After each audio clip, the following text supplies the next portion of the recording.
Hello and welcome to the Economy This Week series of Drishti IAS. I am Ritu and today's session is about important economic events which had happened in the past week. As you already know that this session is important for your GS-3 perspective. So moving towards the points of discussion part.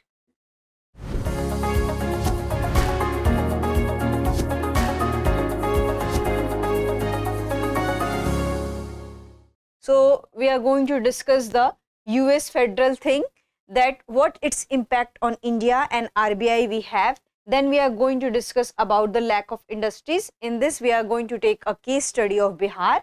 Then we are going to discuss about the South China Sea and world trade. And then we are going to discuss ethanol blending. And after that we'll have a question for each topic. So moving towards the first topic. The first topic is about from the news, which is what US Fed chief speech in Jackson Hole Symposium signals for the world and for the RBI. So first of all, we should know that who is the chairperson of the US Federal Bank, which is US Central Bank. So in India, we have Central Bank, RBI. So in US, we have also a Central Bank. So Jerome Powell is the head of the US Central Bank, and in an economic symposium, he has indicated few important points related to the economic events of the US and also of the world. And he had indicated that interest rate cuts in the near future. So this is his statement, and he said that timings and pace of rate cuts will depend on incoming data, the evolving outlook and the balance of risk. And Federal Reserve does not seek or welcome further cooling in the labor market condition. So what all his statement is about, that there are chances and there are possibilities that there will be the cut in interest rates in the US economy. So we are going to connect this thing with the Indian economy and the economy of other countries. So we'll come to the next one, that why is Powell's statement significant? So first of all, he is the head of the USA Central Bank. And his statement is significant because USA Central Bank is not just associated with the USA. Its development, its any kind of the change impacts the whole world because the countries are interlinked. We are living in a global world where economies are interlinked. So suppose that we'll have our change in the monetary policy, India will change its monetary policy, it will have impact on other countries. And similarly, if other countries have change in economic policies or monetary policies, there will be impact on other countries. And this is the US. US is a very big economy, and in terms of the economic development, in terms of connecting world, in terms of export and import, India is very much connected to the US economy. So that's why his statements are very much significant, because we have often seen that RBI also changes its stance and monetary policy instance according to the US Federal. We cannot say that fully it is related and impacted with the US Federal Reserve, but there are possibilities that they can get impact from this thing. So that's why his statement is very much important, that Fed is now more bothered about containing unemployment rate than inflation rates, and there will be no hikes of interest rates. As I have told you that there are possibilities that there will be the cut in interest rates, and how it is going to impact the Indian economy we are going to discuss. Lower interest rates imply a boost in economic activity. It will become a cheaper to borrow money, and you can invest all those money by buying car or by investing in the land or whatever you wanted to do, and that is why stock markets are rising. So whenever such kind of developments happen in US, so the stock markets of not just US but other country also rise. So that's why his statement is important. So these are the economic impact and economic signals we have seen. Then we'll come to the, does this statement find an echo in RBI? So here we are going to discuss the divergence point between the RBI and US thing. So first, target inflation rate in 2% for the US and 4% of India. So here we are going to discuss about the divergence point. So for US we have 2% and for India we have 4%. The second is that in the last few years the quantum of increase in policy interest rate in the US has been almost double that of the India, and because US interest rate was close to zero before the rate cycle. So this is also one of the things, that there is a quantum of increase in policy interest rate, and we have not seen such like in the India. Third, in terms of percentage points, inflation has fallen more in the US than in India. Here we are discussing about the percentage point. So this is also one of the things, that it has fallen more in India. So what is this thing that, it has fallen more in the US than India. So inflation has fallen in terms of percentage, not we are talking about the quantitatively, but in terms of the percentage, it has fallen more in the US and lesser in the India. So these are the divergence point. We have the target inflation rate, which is different. We have the quantum of increase in policy rate, which is almost double of US. India is almost lower than the US. And then what we have seen, that third, which is that the inflation, the percentage of the inflation is lowered in the US than India. So this is about the divergence point. Then we'll have that what the Powell's statement have impact on India. So there will be the cut in interest rate in the US. So it will have a positive development on Indian economy, because the investor will look for the countries who has the higher rate interest, and India is a developing countries which have a comparatively higher interest rate than the other countries. So investor will look for those countries which have a higher rate of interest, and there will be the inflow in the economy, especially in the FII, FDI. So it is a very positive news for the India. There are possibilities that it can become a positive news for the India, that there will be the inflow in the economy, there will be the inflow of money, there will be inflow of different kind of investment in the money, and there are also chances that rupees will be also upgraded. So these are the positive outcomes we can expect from his statements. And we can also see that there is also a question that because of his statement, RBI will also change its stance or not. So till now we cannot say that RBI will change its stance or not, or there will be the cut in policy rate or interest rate or not. But in the recent meetings, what we have seen, that the majority of the RBI members have this opinion that there should no change and there should not be cut in the interest rate. Out of 6, only 2 had voted that there should be the cut in interest rate. So this is the possible things we can expect from this thing. Now we'll come to the another one, which is about the South China Sea and the world trade. And this is the news, how South China Sea tensions pose a threat to international trade. So here we are going to discuss about the South China Sea and the world trade. So as you already know that because of the pandemic, because of the various geopolitical tensions, the world trade has been already lowered down. And right now what we have seen, that there is a military standoff by China in South China Sea. And that has also created a lot of worry, because we have also seen the Suez Canal crisis, the geopolitical tensions between various countries, the pandemic. So all these events are collectively responsible for the decline in world trade. And right now what we are seeing, that there is a standoff by China in South China Sea. And what was the conflict here? So conflict here is that China is expanding itself in the South China Sea. Despite of international intervention, the China is not limiting itself. So this has become a matter of worry, not just for India, but for the other countries who are associated with the South China Sea. So this is a matter of controversy. So here we are going to discuss how important is the South China Sea for world trade. So here we are going to discuss that which are the countries which are directly involved into the South China Sea. Though all over the world are directly or indirectly involved into such kind of the area, but these are the countries who are directly involved: Southern China, Taiwan, Philippines, Indonesia, Vietnam, Thailand, Cambodia and Malaysia. So Pacific Ocean, making up a part of Western Pacific Ocean, the South China Sea sits between. So this is the location of the South China Sea. So South China Sea sits between the Southern China, Taiwan, Philippines, Indonesia, Vietnam, Thailand, Cambodia and Malaysia. And this is the significance of South China Sea for the world trade. About 1/3 of global maritime trade passes through the 3.5 million square kilometer. And this thing has been given by the what you can say United Nations Conference on Trade and Development. and around 40% of the petroleum products traded globally are derived via the sea every year. And in 2016, an estimated $3.6 trillion worth of goods and commodities travel the seaway.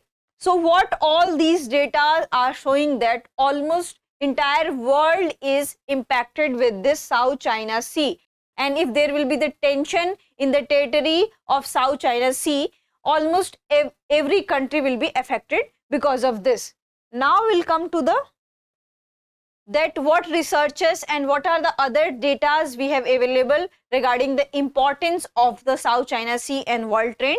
So according to the researchers at Duke University in North Carolina, they had calculated that South China Sea and East China Sea, which lies between China and the Korea and Japan, is worth $7.4 trillion per year, and tens of thousands of car vessels move through the South China Sea every year, carrying around 40% of the China's, a third of India's, and 20% of the Japan's trade.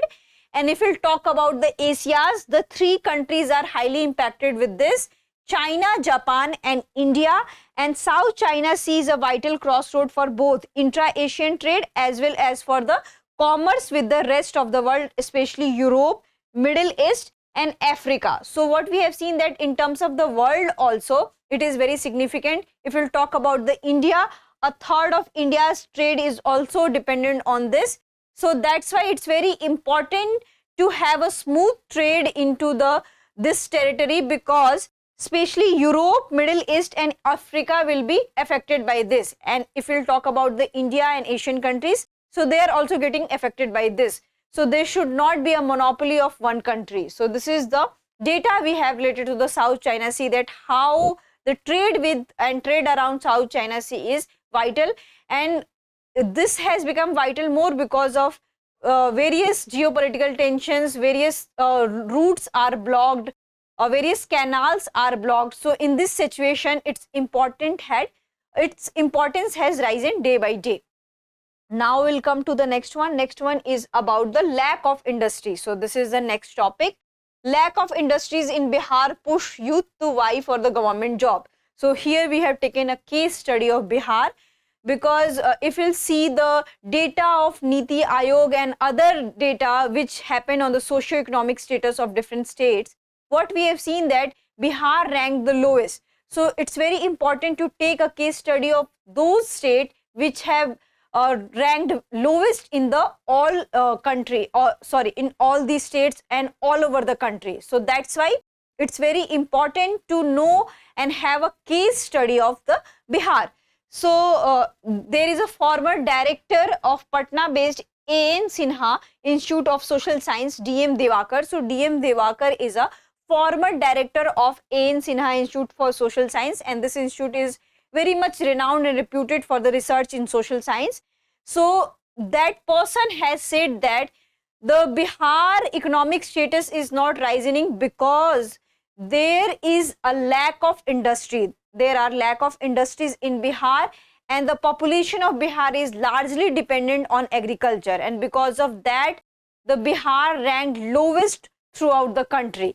So this is the case study he has done. He talked and to various youths of the Patna, where he discussed about their employment problem. They know about their mentality, that what youths are going through, why they are not getting job. So he tried to interview various youths of Patna, that how much they are preparing, why they are more focused towards the government job, why they are not doing their anything which is related to their skills, because there is no industries available according to their skills. So this has become a reason that the people are more focused towards the government job and agricultural based job. So this is the case study. So here we'll discuss about the industrialization. So we already know that industrialization is a socio-economic transformation of a society, in which a society transformed through agricultural society to the industrial society. So this is the simplest definition of industrial society, industrialization we have. And industrialization requires 2-3 things. So earlier it requires land, labor and capital, but this is a digital world, so we requires technologies and different kind of resources, connections to build an industry. So this is a brief about industrialization. Now we'll come to that why a country or especially Bihar needs a deep industrialization. So here we have few factors: economic growth, employment, standard of living, regional development, self-reliance and technological progress. So as you already know that Bihar ranked lowest because there is a lack of industries in Bihar. There was so much sugar mill in Bihar. There was a point of time, but all those sugar mills have been closed. And because of that, youth have to migrate to other state for their jobs. And in pandemic times, you have seen that how many youths from Delhi or different mega cities had traveled to their native places, and most of them were from Uttar Pradesh and Bihar. So for their economic growth, we need industries so that they can discover their skills, they can be skilled and they can work in industries, and industries can be varied, it can be of anything. Then we have for the employment. So as I have already mentioned that most of the youths are centered towards their agricultural occupation, or either they are preparing for their government job.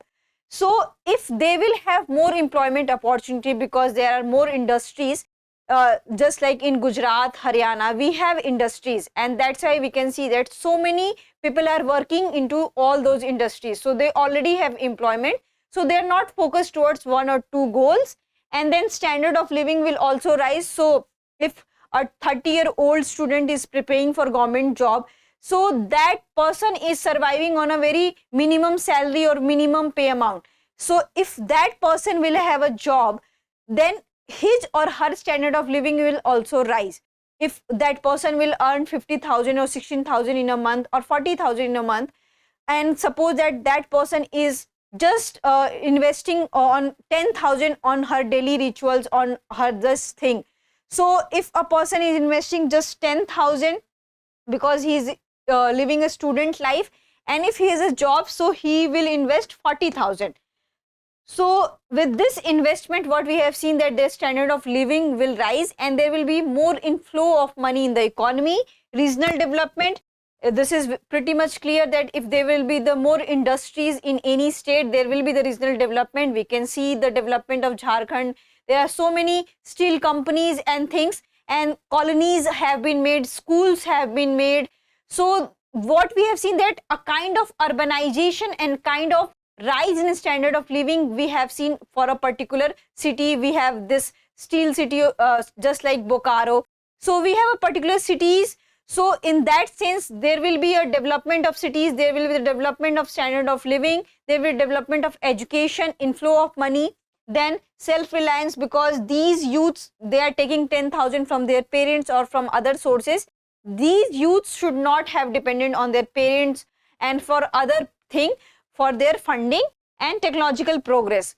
So as you already know that we are living in a digital world, and if more technology will be acquired to the industries, there will be technological progress of a whole country. So we'll come to the next topic, which is about the ethanol blending. So ethanol blending, you must know that what is the purpose of the ethanol blending. So why this particular thing has been introduced by the government, and why government has put a target for the ethanol blending. So for ethanol blending, there will be the reduction of the usage of the petrol, and that's why we need ethanol blending to use clean fuel for the country and to reduce greenhouse gas emission. So this is the thing, this is the basic idea of the government behind introducing the ethanol blending. And what is the target of the ethanol blending we have? So India is on its way to achieve its target of blending 20% of petrol with ethanol by 2025 to 2026. So India has decided that by this financial year, it will achieve the target blending of 20%. So 20% ethanol blending will happen by 2025 to 2026. So this is the India's target, but we have to also look for the challenges, that what are the challenges we have. So what we have seen that sugarcane, maize, these are the products through their extract we can do the ethanol blending. But what we have seen that in these years, especially in the past year, what we have seen that there is a rise in the import of the maize, and that has created a question in front of the government authorities that are we able to achieve this target by 2025 to 2026. So this is also one of the things that maize has been used to produce more fuel ethanol. But what government has said and authorities has said regarding this thing, they have said that they have enough use of the sugarcane products. So that's why they are more dependent on the sugarcane thing, and they will manage till 2025 to 2026. So this is the thing. Now we'll have the status of ethanol production capacity. So 20% by 2025-6 would mean producing some 1000 liters of ethanol for blending with petrol. And currently what is the status we have? The currently status is the 13% to 15%, which has significantly increased from 2021. In 2021 it was just 8%. So in 3 years we had significantly increased. So we are expecting that we have just 1 and 2 years. So are we able to achieve 6 to 7%? If we'll take an average, if we'll take a 15% overall, so still we have to achieve 5%. If we'll see that in 3 years we have achieved like 6% increase. So this is a very huge question in front of the government and the authorities. Deepak Balani, who is a Director General of Indian Sugar and Bioenergy Manufacturer Association, has this opinion that sugar industry has invested some rupees 40,000 crore in the last few years in capacity expansion. In just 2 years, 92 crore liter capacity was added. So this is showing the very positive sign that we are able to achieve, but till now we cannot say that how much we are able to achieve. So this is the status of ethanol production capacity. Here we'll have a graph. So this is a graph of ethanol blending we have. So what here we can see that this is the supply year. This is the different kind of ethanol blending and different kind of molasses we have. And with the help of these molasses, we are able to produce the ethanol blending. So we have C heavy molasses, B heavy molasses, sugarcane juice. We have surplus rice. We have damaged grains. We have maize. And this is the total in liter crore blending percentage in brackets. So here we'll take a data of 2019 and 20. So what we have seen that it has increased from 74. What we have seen that the percentage of ethanol blending was here just 5% in 2019 and 20. And it has significantly decreased throughout the year. But this year, because this is a tentative, 2024, there are 4 months to go in 2024, so we cannot say that this is the exact data we have for 2024, because there are 4 months to go and this data is applicable till June only. But what we have seen that it has reduced significantly. C heavy molasses and B heavy molasses had also, sometimes it has increased and sometimes it has decreased, but right now it is 95, sugarcane juice 56, surplus rice it has become 0, which is a very positive thing. Damaged grain 76, 135. But what is the most important thing we have this into this particular kind of the graph, that ethanol blending percentage had significantly increased, and from 5 it has become 8%, then 10%, then 12%, and now 13%. So this is a very positive signs in terms of the ethanol blending we have. Now we'll come to the question round. Before moving to the question round, we have to also look, because various automobile operators are saying that we are able to achieve this kind of target. But many of the automobiles, many of the cars, many of the vehicles which are not suiting such kind of ethanol blending petrol, and they are damaging the parts and different kind of things of the car. So in this situation, they are saying that they are reducing the efficiency of the car. So what will happen in that kind of situation? What the government will take decision, because these kind of fuels are not suiting to the cars. So in that situation, what would we have solution? So this is a question for you. You have to also think. Then we'll come to the question round. What percentage of global maritime trade passes through the South China Sea annually? 20%, 25%, 33%, 40%. You have to answer this into the comment section. Then we'll have a second question. Which one of the following is one of the tools used by the Federal Reserve to influence the economy? Taxation, setting interest rates, determining the federal budget, managing social security benefits. So you have to also answer this into the comment section. Then we'll come to the last one, which is what is the India's target year for achieving 20% ethanol blending in petrol? 2023 to 4, 2024 to 5, 2025 to 6, 2026 to 7, You have to answer this into the comment section. We have already discussed this thing. Then what I'm trying to say that this is the repeated one, so you have to skip one question. I want to give you a second question, which is a mains related question, that what is the environmental impact and economic impact we have for the ethanol blending. If we are doing this thing, how much it can be impactful to you. So here we have 3 MCQ question and 1 mains related question, that what is the impact of ethanol blending if we'll tell this economically or environmentally, how environmentally and economically feasible for India. You have to practice this into the your home and you have to write answer on this thing. I hope you like this session. If you have any queries related to this session, kindly ask in the comment section. Thank you and have a nice day. For more informative content, like, share and subscribe, and do not forget to press the bell icon to get the notifications.